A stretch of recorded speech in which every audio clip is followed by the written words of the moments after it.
Okay, it's time for it. The Little Mermaid, retold by Patricia Lakin. Long ago, there was a great kingdom deep in the sea. The king had 6 beautiful mermaid daughters. They were raised by their grandmother. The littlest mermaid's silky golden hair and sea green eyes made her the fairest. She, more than her sisters, loved hearing her grandmother's tales of life above the sea. "You shall see it yourself," said her grandmother. "When?" asked the little mermaid. "When you're 15, her grandmother reminded her. Until then, the little mermaid had to be satisfied hearing her older sisters tell her of their tales. She heard about humans with no tails, and the silver moon that shone onto the sea. There were leaves that rustled in the wind, and in the cold months, beautiful snowflakes fell. Finally, the little mermaid celebrated her 15th birthday. It was her turn to see the world for herself. The little mermaid climbed onto the moonlit rock in the harbor. It was more beautiful and wondrous than she had imagined. Nearby was the royal ship. She heard the sailors' lovely songs. The prince was on board. The little mermaid gazed at his kind, handsome, and noble face. Suddenly the moon darkened, the sea swirled, and the wind whipped around the harbor. The sailors raced to save the ship, but it tossed and cracked under the waves. The mermaid watched in horror as the handsome prince was tossed deep into the sea. The little mermaid dove into the swirling ocean. She grabbed the young prince and swam, bringing him to shore. When he finally stirred, his arm touched the mermaid's silken hair. The crowd cheers. "Our prince is saved!" Only then did she slip into the sea and return home. The little mermaid couldn't forget the prince. "You must try," her grandmother warned. "Why?" asked the little mermaid. "I love him." "But if he doesn't love you, you cannot return to the sea as a mermaid. You will turn to foam and die." The little mermaid tried hard to follow her grandmother's wishes, but she could not. So she visited the sea witch and to ask her advice. "Of course I can help you," cackled the witch. She boiled up a stew of snakes to make a potion. "Drink it when you get to shore," she commanded. "What will that do?" the mermaid asked. "It will turn your mermaid's tail into human legs, but beware, walking will always be painful for you." The mermaid sadly agreed.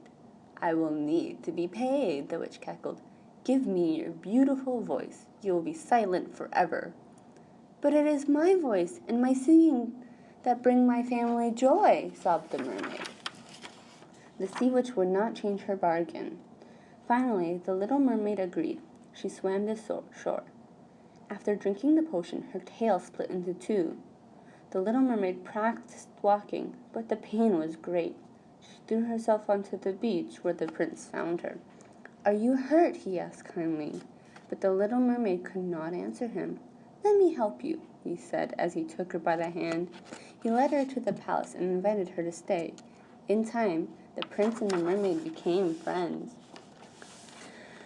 The prince told the mermaid one day, "We understand each other. Even though you can't speak or write my language, our friendship has grown so strong."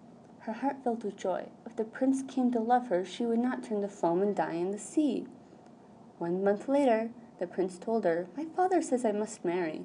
He sent for a princess who will arrive soon." The little mermaid felt her heart grow heavy.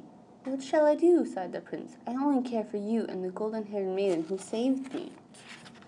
The mermaid wanted to shout, "I'm the one who saved me. You love me." But alas, she was doomed to silence. She tried to speak with her gentle green eyes, but he did not look at her. He was staring out to sea. A huge white ship had entered the harbor. Soon the princess came ashore. The prince gasped. Except for her blue eyes, the princess looked like the mermaid.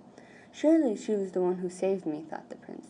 Joyfully he told the princess, "You are my true love." Then he told the mermaid, "You are my true friend."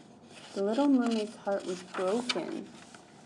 That night she heard her sisters call to her, "Return to the sea with the prince and you shall be allowed to become a mermaid once more." But the prince would die in our ocean kingdom. True, her sisters called, but save yourself.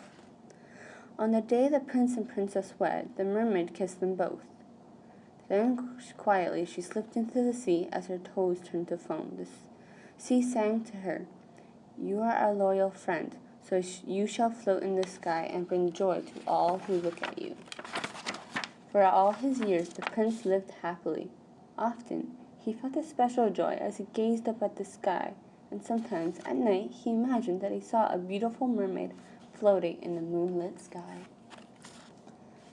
That was a very different ending than the Disney Little Mermaid, unfortunately, but they were both happy, I suppose, in the end, with how the Little Mermaid got to look over her prince every night.